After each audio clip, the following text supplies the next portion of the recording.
All right, looks like we're topping off here, guys. We'll go ahead and get started. I'm going to switch off of video mode here in a second. I'm Matt Ryan. I'm with re-viv. Thank you all for coming to check out the 4 reasons why we believe co-living will be one of the hottest sectors of real estate post-COVID. I'll go ahead and get started. And here we go.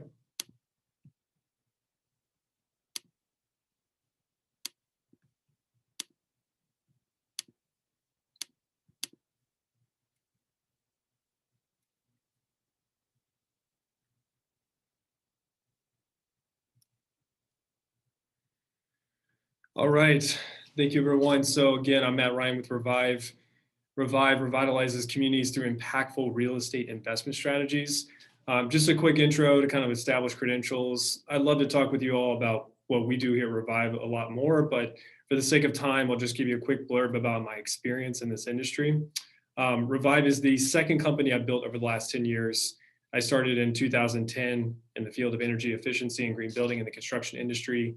And my experience spans being in hundreds, if not perhaps over 1,000 residential and light commercial buildings in that 10-year span as either a contractor, subcontractor, investor, or property manager. I included this quote, bonus points to anyone in the chat who can name who made this famous quote. But this was one that we used for the deck when we launched our Opportunity Zone Fund in the spring of 2019 to focus on the co-living space. And I kept this because I feel like once again, as investors, we're at the cusp of another incredible opportunity where Ozones proved to be one of the most prolific tax deferral strategies, in addition to being one of the better public-private partnerships over the last few decades. I believe co-living will be even bigger in the coming years. The major difference being that while Ozones is kind of a complicated tax strategy that frankly is a little boring and very complex, co-living, on the other hand, is already an existing marketplace that's quickly being monetized and capitalized on by a few lucky players. And our aim in this presentation is to not only make a compelling case for the co-living market and why you should be paying attention to it outside the headlines. Also, for those already in the space, we hope this will provide some further insight into the industry as well as its potential for growth. For those of you who are wondering, one of my favorites, Peter Drucker. The total time for the webinar, just make a quick note, is about 15 minutes. We are recording this. We'll be sending this out afterwards. But please note, if you bounce now, you're not going to be afforded the opportunity to ask questions. We are going to keep this hopefully in a dialogue format. So if you have a question, feel free to interject and ask it, and we'll do our best to answer it throughout the presentation. So without further ado, we'll get started to this first point. I've labeled this as the first in, first out, and this is kind of a two-prong point here. The first one being, and perhaps one of the most obvious, is that markets are cyclical, and I hope that I make this point with great confidence, and hopefully that's almost zero credibility to me for doing so. But for those of you who haven't seen the great Glenn Muller's 4 Phases of a Real Estate Cycle, I highly suggest you check it out. But the real fundamental truth is that we believe that major metros like New York, San Francisco, the Bostons of the world, they typically lead into a recession, and they typically are the first to lead back out. I want to throw out the disclaimer in here that I don't really have any hard data on this. I mean, this is more of a conventional truth of market cycles, and it's my belief that the reason behind this is that hasn't been widely studied or documented, is that the data behind it is very hard to compose. That said, if anyone has any evidence to the contrary, of course, we're open to seeing it. Please let us know, and we'll be happy to post it out to the attendees. But we'll kind of accept that point for now and just know that, what we've seen during this pandemic and the impact of rent growth in apartments like major metros in San Francisco, San Jose, New York, who've been disproportionately impacted, we feel as, again, being the first in, first out. And really, the pandemic, like any black swan event, to us was really just accelerating some existing trends. It didn't really start them. And we're obviously going to discuss what we mean by that. But before we do, I really want to just break out, this trend and kind of what we're establishing here. Let's define who it is we're talking about here, okay? There's 2 very distinct groups who are part of this equation. The first group, the millennials, those born between 1982 to 2000, who, along with a large cohort of baby boomers, they helped fuel this explosive uptick in urban demand, right?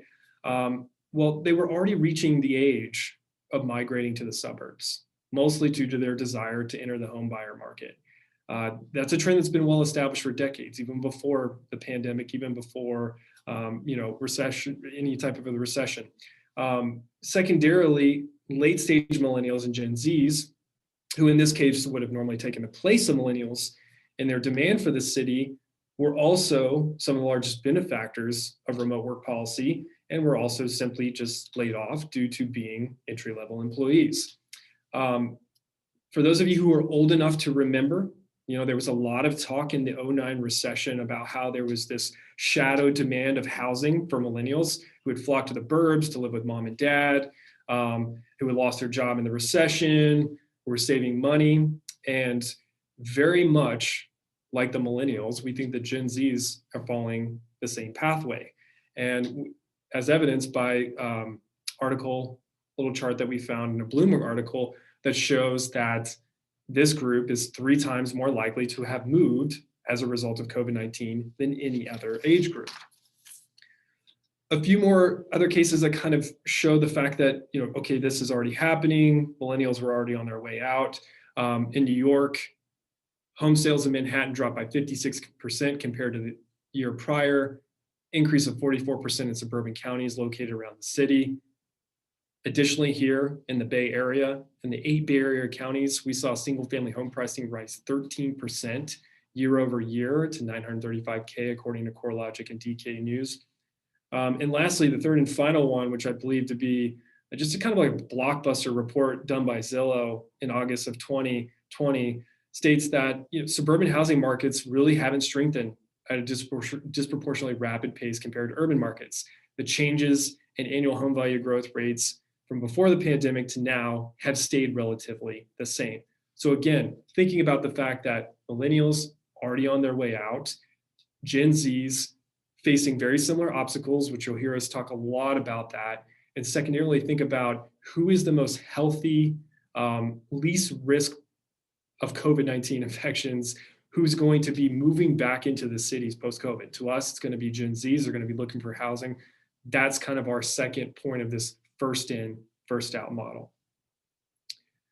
Switching gears here, we have kind of dubbed this as co-living 2.0, and we feel like it's here.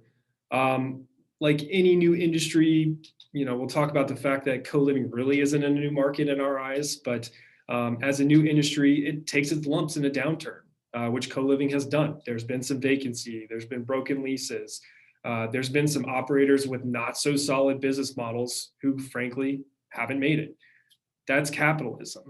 And if we had to pick a point on the chasm with perhaps the largest arrow ever presented in a slide deck, we believe that we're just now kind of moving into this early adopter stage from this innovation stage. And to validate this, we're showing you here this following chart, which is a chart published in Cushman and Wakefield's 2019 report on co-living. As you can see, there's very little inventory of purpose-built co-living beds at this time. Now, compared to the next chart, which shows the volume of private purpose-built student housing units in the United States as of 2019, which is 2.73 million. Now, this is in a direct correlation, co-living beds to studio beds. For one, this is student units, not beds. And secondarily, co-living beds will compete with existing housing stock, right? And there is ways of quantifying that, but not to this degree. But hopefully this provides a better context and benchmark for you on where we're at versus where we're going. And mind you, this above graph from Cushman only includes operators who reported, and most of which were VC-backed and working in properties of institutional size. So properties, say, under 50 beds who are offering co-living are probably not represented here. It should also be noted that while there are some operators who failed recently, Ollie and Star City, going back to this chart, number 2 and number 4 on here, have recently consolidated. And I believe that anytime you see consolidation of this type, it's really a positive note for an industry. The second part about this is focusing really on the large pain point for any co-living developer as well as an investor, and really for any entrepreneur familiar with a product in the earliest stages of adoption. And that's the fact that the debt and even the equity markets are not only scrupulous, but they're expensive. The lack of sales in co-living space makes the appraisal process difficult, and subsequently, it makes it tough for lenders to put a value on a building. Appraisals aren't built solely on income, but also relevant sales and rent comps, right? So not having a lot of stabilized product there to compare to has made appraisers and subsequently the debt markets a little suspicious of co-living. If there's one thing that most investors know, it's when perceived risk goes up, rates and down payments move in tandem. So I'll just say that again. Risk goes up, right? Your rates, your down payments, they move along with it. Debt, as a result of the pandemic, has gotten more expensive for co-living. In our own personal experience, we saw an increase of down payments of anywhere between 10 to 20% required on anything co-living, and rates on lending climbing anywhere from 50 up to 100 basis points. Was this warranted? That's arguable. And for many, this may not seem like a lot to maybe an average investor, but consider the fact that most developers are looking for a minimum 150 basis point spread between their sales cap rate and their stabilized cap on cost or their stabilized cap rate. Any variance smaller than that really has a significant impact on the internal rate of return, which is one of the key metrics used by investors when evaluating investments. So, and for those of you who are not in the developer space, in the investment space, as it pertains to real estate investment, I'd be happy to kind of explain this, outside the webinar with less nomenclature and break it down for you in a little bit more detail. Moving on to the third piece, which is really, I think, one of the most impactful in all of this, is that the fact that co-living has the common denominator in this housing formula, which is affordability. Why is this important, and what's going to fuel this desire for affordability for the next generation of apartment seekers? Well, let's kind of go backwards for a minute. So it's estimated that there's 45 million of these Gen Zs who are going to be entering the rental market. They're going to face similar issues as their predecessors, the millennials, when it comes to housing. For one, the re-urbanization of America, as we've discussed, has exploded in the last 2 decades. A large part of that is the fact that cities are major job producers. According to the Brookings Institute, 72% of job growth since 2008 has occurred almost exclusively in American cities with a population topping 1 million. As more people move into the city centers and cities are struggling to keep up with this demand, providing new supply, demand for housing increases, and so does pricing. This is exemplified in a recent study by Zillow. Typical rent payments in the US require nearly 29% of the national median income. In the 14 largest metros, well over 30%. Oops, sorry, we just had a question come through. So for many, saving money for a down payment while simultaneously paying high rent, it's a mutually exclusive endeavor. Additionally, there's a lot of hurdles for these new Gen Zs coming on to the rental market. For one, they're saddled with an average of $30,000 in student debt. Student debt is nearly quintupled over from 2004 to 2015. That's causing a lag in family formation. Family formation simply being getting married, having children. There's a couple of different factors to this. Affordability is one of them. Secondarily, 58% of all the college degrees are now earned by women. You've seen the average age of marriage for baby boomers go from the age of 22 to 23 up to 27 for those born in 1980.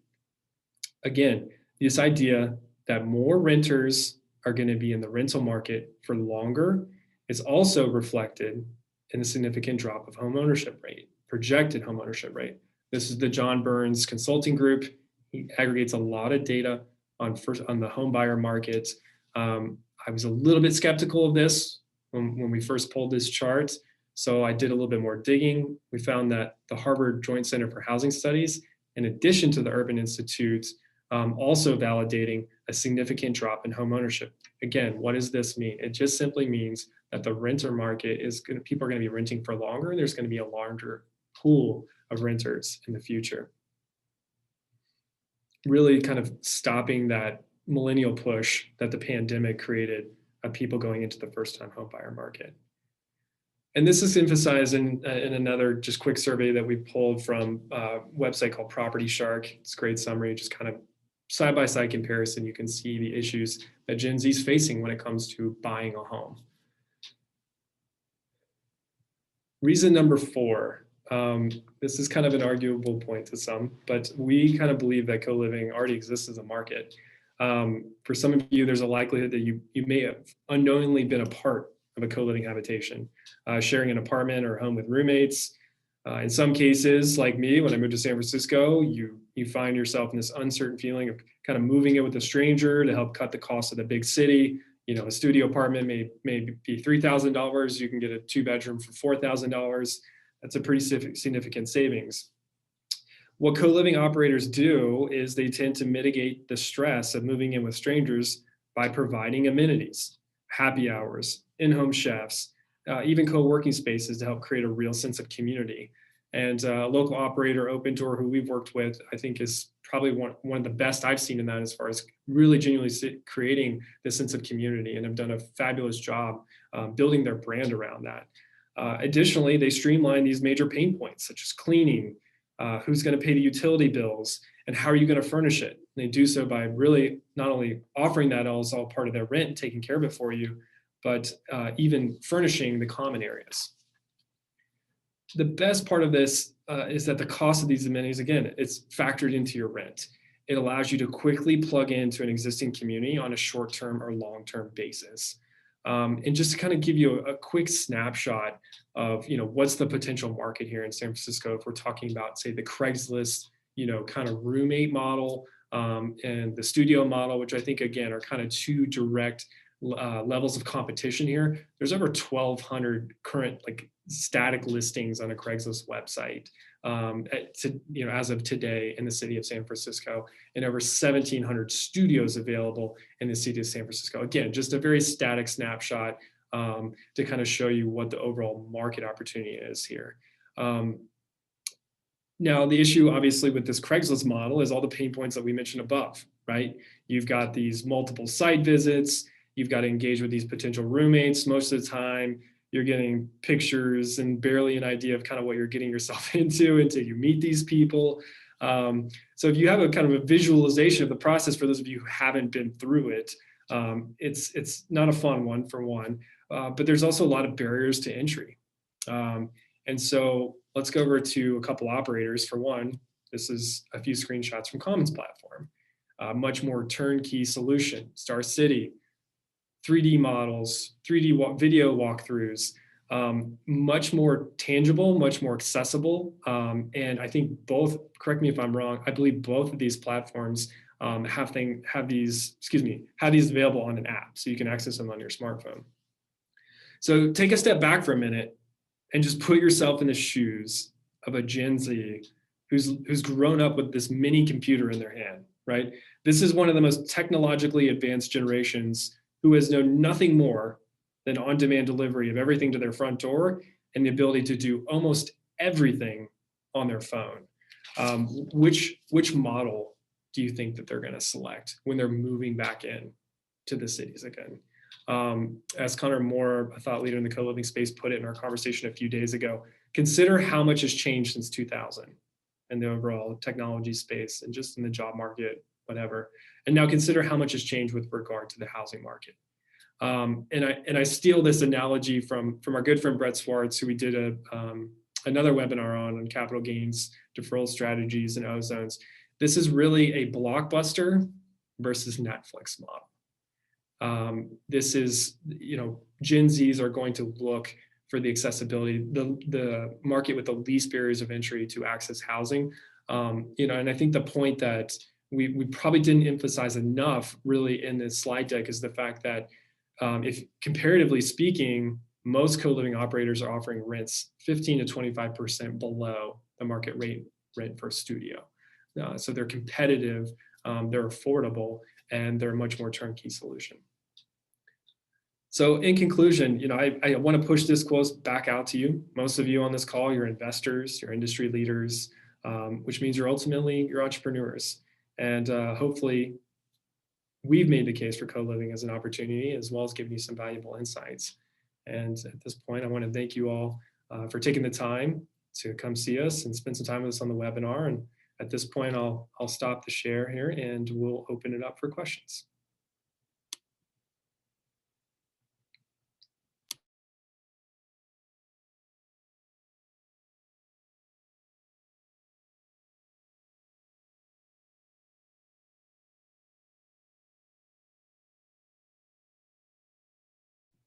So, see co-living spaces sharing 10 to 20% higher in the fact. Okay, so someone had said that they saw co-living spaces 10 to 20% higher. So the only example in which I would say that co-living beds are 10 to 20% higher is if you're comparing that to a Craigslist, roommate share. If you go to a Craigslist roommate share in San Francisco, the aggregate may be as low as say 1,200 to maybe 1,500 bedroom, in which case, yes, where co-living and operators will tell you, they really try to fall in between 15 to 25% below the market rate rent for a studio, and then probably an equivalently higher percentage of that relative to a Craigslist roommate. And there's a reason for that, right? All the reasons I just described. It's a streamlined process, and typically the finishes. I mean, the majority of these properties are fairly brand new, or if not recently renovated. So that's the big difference there. Another question from Chris: how do you think the market for equity views the risk reward of investing in this versus another traditional multifamily deal? Chris, great question. I mean, here's the thing. I personally think that this is a market that's been largely overlooked by a lot of multifamily. I mean, I talk to multifamily investors all the time, and I say co-living, and it's sometimes like I have two horns growing out of my head. I have to go through this kind of spiel of, hey, do you have a kid that's in college, or have you moved to a big city? I think generally speaking, people are still viewing this as something new. People are still seeing this as this trendy thing and not really understanding, again, like we've hopefully made this point abundantly apparent, that this is just an existing market, right? That's just being monetized and capitalized on by a lot of few operators, and kind of catering to this new audience. And so, I mean, honestly, I think that the risk reward, frankly, is really at the same line as we're talking about multifamily, without digging deeper into things like cap rate compression that's happening in multifamily, the amount of capital that's flowing into multifamily deals, both Class C and B. We're a value add investor. When I look at those deals, do I want to buy a sub 5 cap in Sacramento in a Class C asset that's built in the 1960s? Or do I want to own a recently renovated 10 to 16 bedroom co-living house in Oakland? I mean, frankly, I think there's a lot less risk involved with the one in Oakland, quite frankly, just because you're getting more of a cash yield on co-living from a developer perspective than you are versus multifamily. So I could go on and on about that. I mean, I think the risk reward right now, again, it's all a matter of perception, but eventually I think once multifamily people wake up to this idea of co-living and become more comfortable with it, I think they're going to view the risk reward as the same, as the equivalent, if not smaller. And I think that's really going to see an evaluation of these buildings just go through the absolute roof. Sorry, let me get through. That was a big question. So do you see a market for new construction, or do you see a market for new construction on for sale co-living buildings in Key East Bay? Yeah, so in East Bay, specifically Oakland, Berkeley, student housing, Oakland's an affordable market, was an affordable market. I think its rents are now falling in line with that in San Francisco. So remains to be seen what happens there. But I absolutely do. And I think that's also driven by, if you haven't tracked the micro apartments, panoramic interest here in the Bay Area, a couple other developers are moving in. Riaz Capital just opened their micro apartment. It's kind of like a hybrid of co-living. I mean, they're having astounding success in two different models, one more oriented towards student housing, more towards like a affordable by design. But I think Riaz just leased up their micro apartment in West Oakland and completed leasing in under 90 days. What do you think about crowdfunding co-living projects in an institutional scale to buy and rent, but putting, it looks like maybe yields to a collective group of investors? I mean, here's the thing. I think crowdfunding is an incredible way to bring the average retail investor in to these type of markets. Traditionally, I think what you're seeing with crowdsourcing now is, real estate is kind of being democratized, right? Retail investors in that chasm, they may be a late majority or early majority. At that point, the institutional money's already kind of moved in. I think with crowdfunding, it is an excellent opportunity. I only know of one developer who's putting their projects out there. Not to say that there isn't other, but I do think it's a great opportunity. A lot of people call co-living as a sustainable green solution. What are your thoughts on this? I do. I think here's why. Purpose-built development for co-living, maybe less as a sustainable solution, call it. It is higher density. You're packing more people into the city, typically waiving parking requirements. So there's an avenue there that you could say, hey, this is typically more green. A lot of buildings being built presently are far more efficient. If we're talking about converting existing housing stock, something that's incredibly dear to my heart in the co-living space, I think it's an incredible opportunity and definitely more sustainable or green, if you want to call it that, because we're, as a fellow ex-green building nerd and energy efficiency nerd, we're definitely using those techniques in our building process. But secondarily, if you consider the fact that maybe we would be converting a 3 to 4 bedroom house, a single family home, and trying to get that to 10 to 12 to 16 rooms on co-living by also adding some development footprint, not only are we increasing density, filling that missing middle housing, but I think you're also creating, a more sustainable community, right? That's oriented around transit. Whereas it would normally hurt, 3 to 4 people. Now it's housing 10 to 12. How could you not argue that that's more sustainable? And we're going to be doing a follow-up article just to kind of tease this out on, is co-living a part of the solution to gentrification, which is another topic that we'd love to talk about. What are you seeing the perm debt coming in on stabilized co-living? Lenders seem to be taking a multifamily fallback to underwrite, which significantly undermines the cash out. So Daniel, 100%, man, that's what we ran into. The problem with perm debt is, there's two different worlds, right? There's perm debt in institutional, and then there's perm debt in small, missing middle, under $5 million to $10 million projects. Let's just say on an average, we're seeing, again, a 50 to 100 basis point spread over what a traditional multifamily would get. And that's just on the stabilized debt you're talking about, the perm debt. On the developer debt, it could be much higher. Laura, you asked, how about the condo? Sorry, guys, I got to take a drink of water real quick. Laura, you asked, how about the condo model, hotel model to reach retail investors instead of crowdfunding? That's a great question. So Laura, I'm not 100% clear on what you're asking there. Can you just do a quick follow-up on that and give me a little bit more detail? And I'm going to go down to Tiffany. So Gen Z is the target in a near and midterm. What about long-term, next 10 years? So Tiffany, Gen Z is really, so everything from 2000 to 2000, I don't know what the cutoff is, call it 2020, right? Or 2015. Generational gaps typically run 15, 18, 20 years when we're talking about generation. So the short answer is the next 10 years is going to continue to be Gen Z. That's why we feel like there's so much runway in this marketplace, is that the Gen Z is going to match the millennials, which is from a size and scope. Laura, thanks for the follow-up. I mean, selling used to individual owners and have them all participate in the operational pool.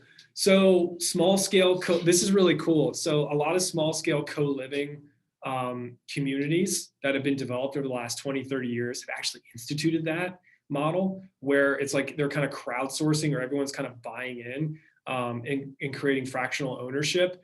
I think it's an incredible opportunity. I've been brought opportunities for that. We're simply focused on co-living as a rental model, not as a purchase model. I think if you want to attack that market and go after it, I think it's a very niche market. You have to be careful. There's some people in the industry who started out in the 70s and kind of like it was going to be kind of one of those next hot things and it dissipated.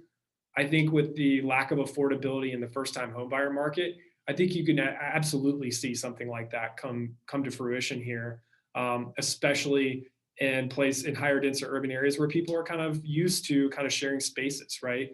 And even more so where you can kind of tie in this community model and maybe even provide some services, albeit childcare or whatever. I mean, I think that's a massive opportunity.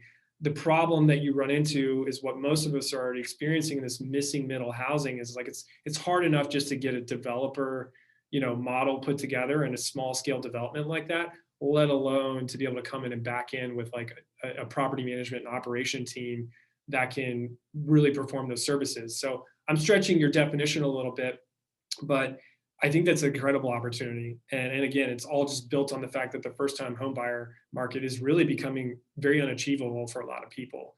And so I think that could be an interesting niche in the co-housing or co-living model that, again, it already kind of exists, just in a very small scale.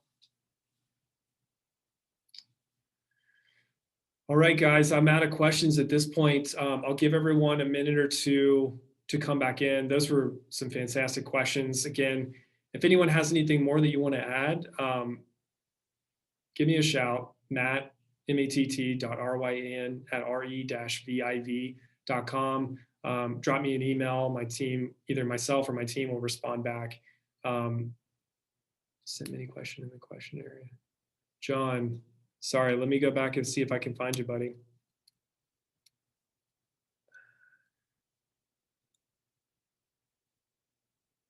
Yeah, John, I'm not seeing your question, man. Can you drop it to me again real quick? Yep, I'll drop my email in the chat. Good call, Kate.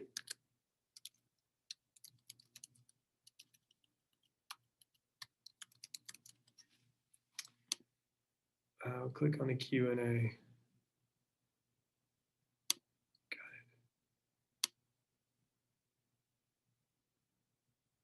Oh yeah, so John, specialty services including the rest.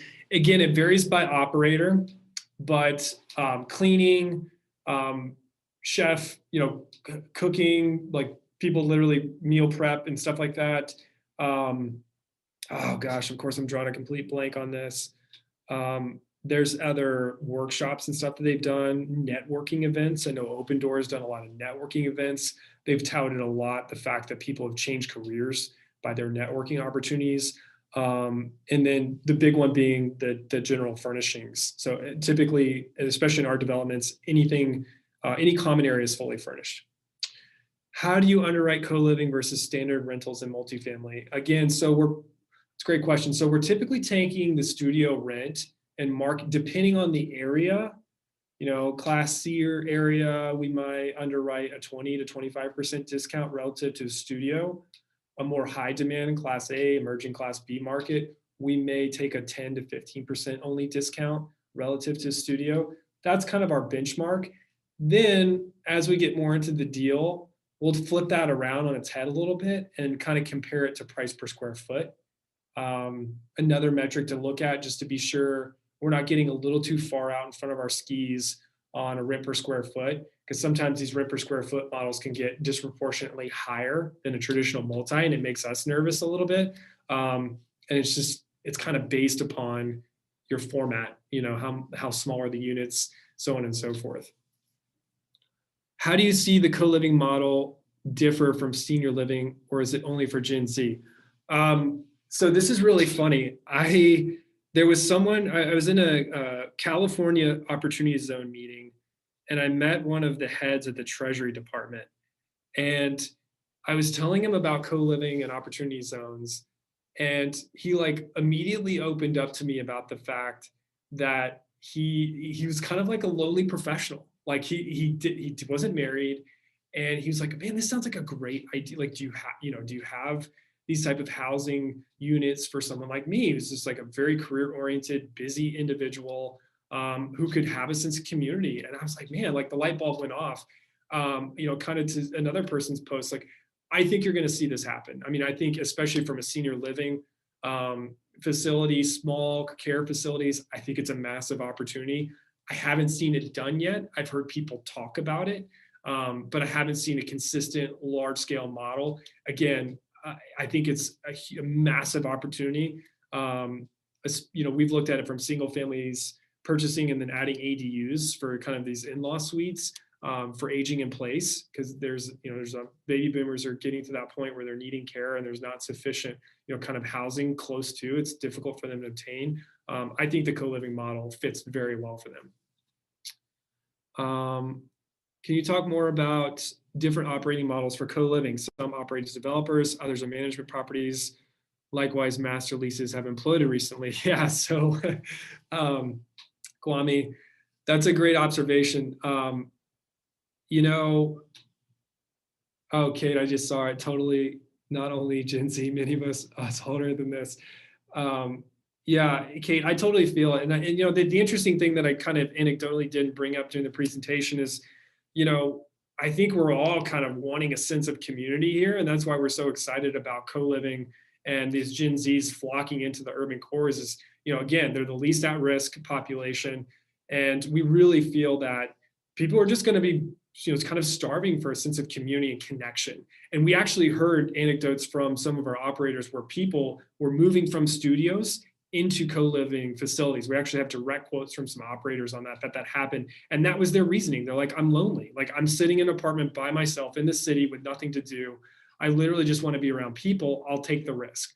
So Kwame, back to your question. So yeah, there's a hybrid. Star City's a good example of a developer operator.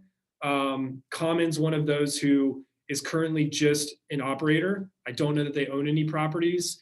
And then these master lease ones, you're exactly right. So those people are the people who are saying they kind of went to the mom and pop under 10 unit operators and said, hey, you're renting this 3-bedroom apartment or, these 4 or 5 2-bedrooms.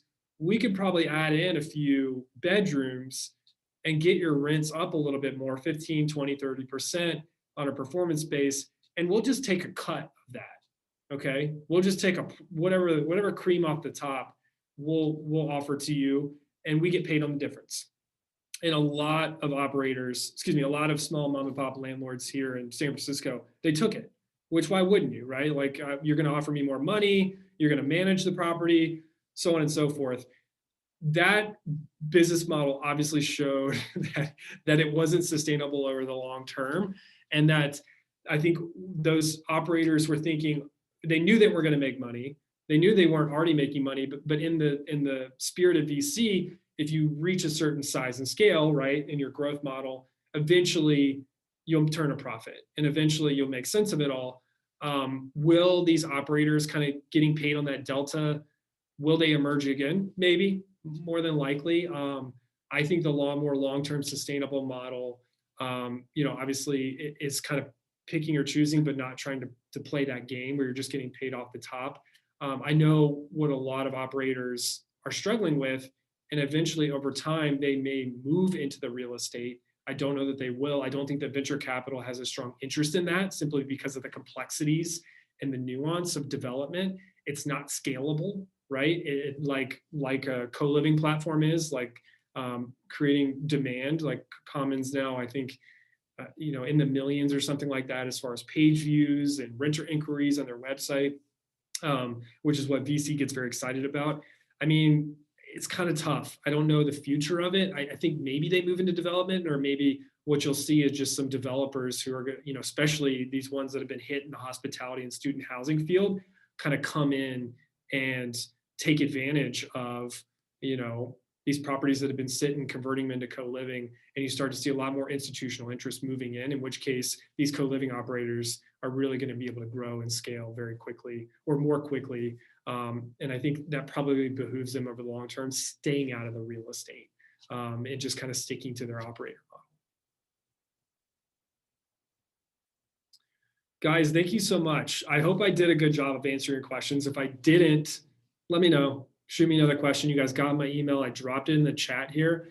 Again, we'll be sending everyone a copy of the pre-recorded presentation. You can fall asleep to it at the middle of the night. Hopefully it doesn't put you to sleep, but pass it on to your friends, all that fun stuff. Thank you guys so much. This was really fun. I appreciate your time, and I hope you have a good rest of the day.